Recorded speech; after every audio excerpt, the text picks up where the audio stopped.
Welcome back, everybody. I'm Jade Monkey. We're back here in DayZ, and we are talking about the Hotfix 3 that happened today. And this is for everybody. I know it came through for the PC. It also came through for the PlayStation 4 and the Xbox One. And we're going to go over what does it mean, what does it fix, what have we run into, and going through what the developers have told us so far on... I almost said Twitch. On Twitter. Why do I keep confusing Twitch and Twitter? Anyways. Okay, so it said, at 12:30 CEST, we will be deploying Hotfix 3 on PC, in turn also consoles. PC servers will be shut down for a period of time. Console players can expect deployment between 2 and 3 p.m. CEST. That's European Central Time, believe. I forget what the conversion is for us here on the coast, but it should already be out. Okay, so obviously I'm on official. As a matter of fact, this place should look very familiar. If we hit start here, we are on version 1.08, 153.276. Now, if you're on the PlayStation, don't worry, I know your number's higher than this. Just know that the internal build that the developers reference and the ones that we reference are those numbers. It's 108, and then those subversions there. I know, like, I think it's because Sony requires every iteration to go up on like a main sub. Anyways, you're on like 17 or 18 or something like that.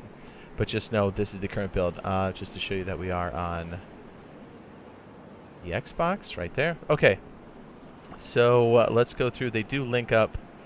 And this is a hotfix number 3 for us on console, and I guess PC too, right? I mean, we're on the same stuff. Okay, so it said fixed a possible server crash. Let me go up here and we'll just take a peek. Watch, I get my wig split again. Wha-bam! Fixed a possible server crash. An issue with stacking items into items using swapping. Yikes.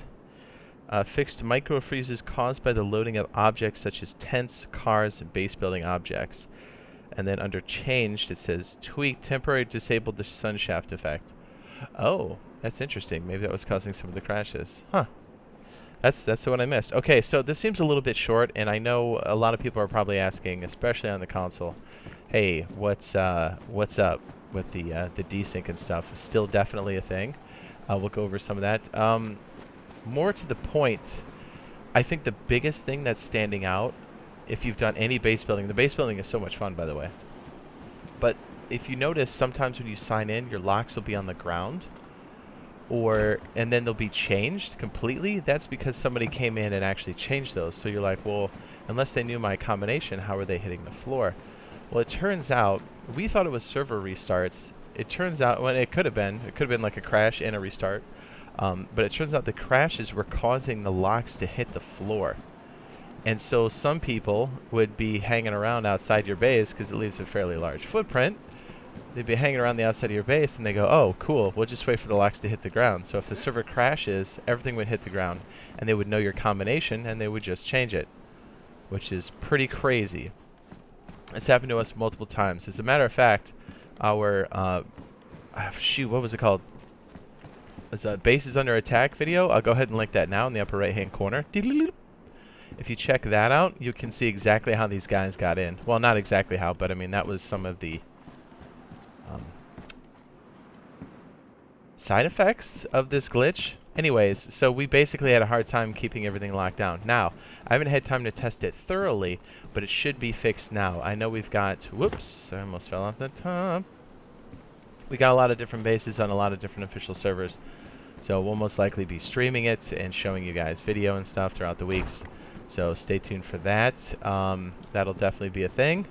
So we'll see how secure or not secure it is. But, yeah, also don't forget, the base building is always going to be weak on the interior. So if somebody can find a way to jump into your base and punch outward, then it is super weak. So I know I've got some base building changes. I'll go ahead and link that video now. In the upper right hand corner. You can check those out. We do like a straight melee attack because that's probably the most people have, or the things people have most of the time.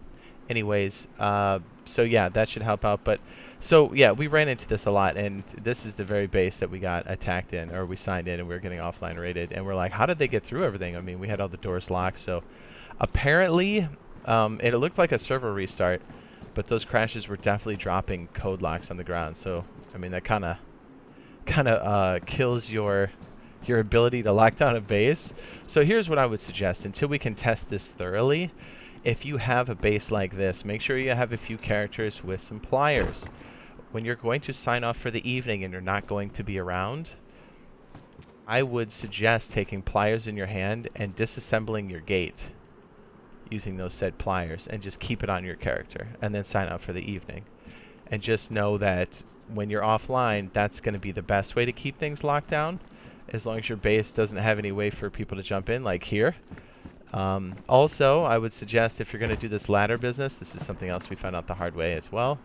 I know the ladders, at least on the previous version we were on, if you come up the ladders, I think the animation will complete. So like, let's say I'm climbing up the ladder, no matter what, even if there's a wall here, the character will finish the animation and then stop at the end of the ladder.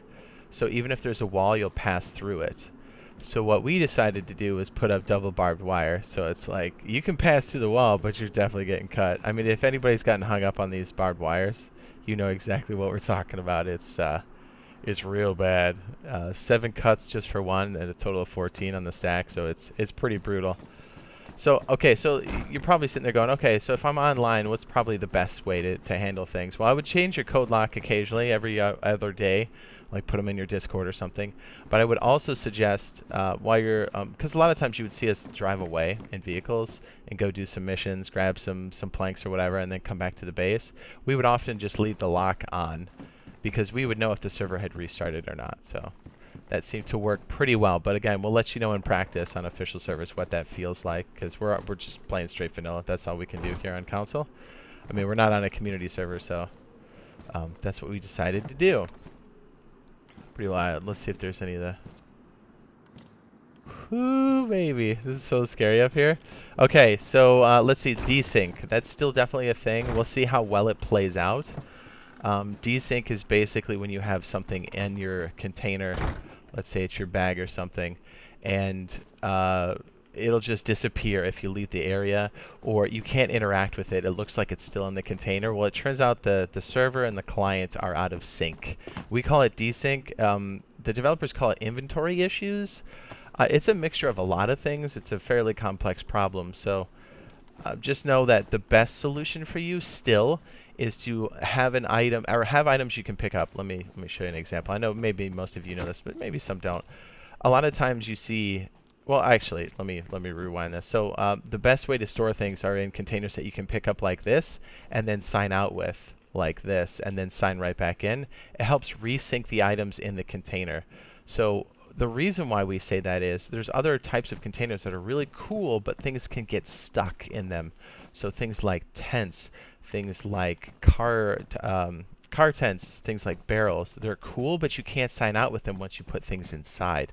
So the only way those things get synced, if that's even a word, is when a server restarts on its own accord. So you really have to wait like every 8 or 12 hours. So you'll oftentimes see us use canopy tents and use car tents, but we'll put things like lower tier or duplicate items that we find to be 1 or 0 tier type stuff, where, you know, extra shoes, extra clothes, that kind of things, where it's not mission critical if you can't get to them, but the time you do need them is most likely there's been a server restart. So if they were stuck, they'll be accessible to you and your teammates. So keep that in mind. Also, in 1.08, I would still mule most of your things on alternate accounts for PlayStation 4 and Xbox players. It seems to be the most effective way of storing your loot.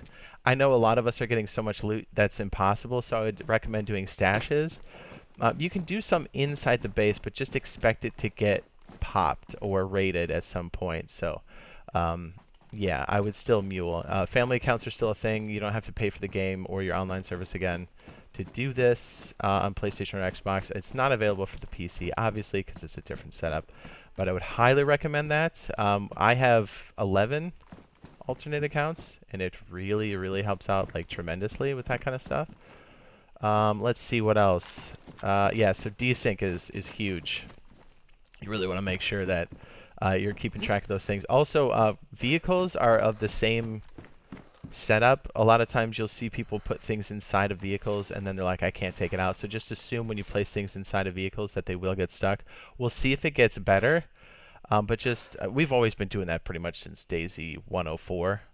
So it helps out a lot. So just keep that in mind. Also, if you guys are having trouble with survival, food burn, things like that, I made a survival guide for 108. I'll go ahead and link that now in the upper right hand corner. I know even the veteran players are having a very difficult time, and we're not bleeding out, but we're starving, and it's happened numerous times for us. And I know a lot of our people that are also veteran players that play in our group are having the same issue. So that should help out a lot.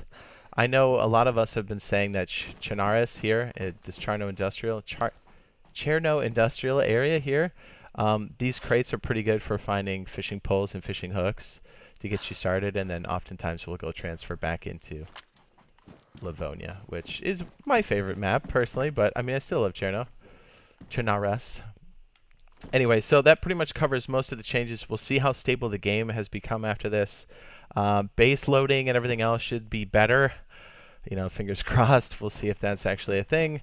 Yeah, because I mean, we've got bases like this. We've got, you know, bases on other servers. So we'll let you know. We've been raiding some stuff. So hopefully, oh my goodness, you know, I'm just going to fall down through here because that was really scary. So we'll let you know. We'll most likely be streaming this either today but multiple times throughout the week. So if you found this useful and helpful, be sure to drop a like, and we'll let you guys know when there's other changes coming through for the console players and for the PC. But you know, we primary on console, so PlayStation 4, Xbox. So we'll let you know what it feels like. Also, yeah, I know the frame rates are probably still really bad for OG boxes, PlayStation, Xbox. So just keep that in mind. This wasn't like a patch for that kind of stuff. This was more of like fixing bugs and stuff. So anyways, all right. We'll see you guys in the next video, and love you. Bye. I'm gonna pick up my bag. Boop, boop.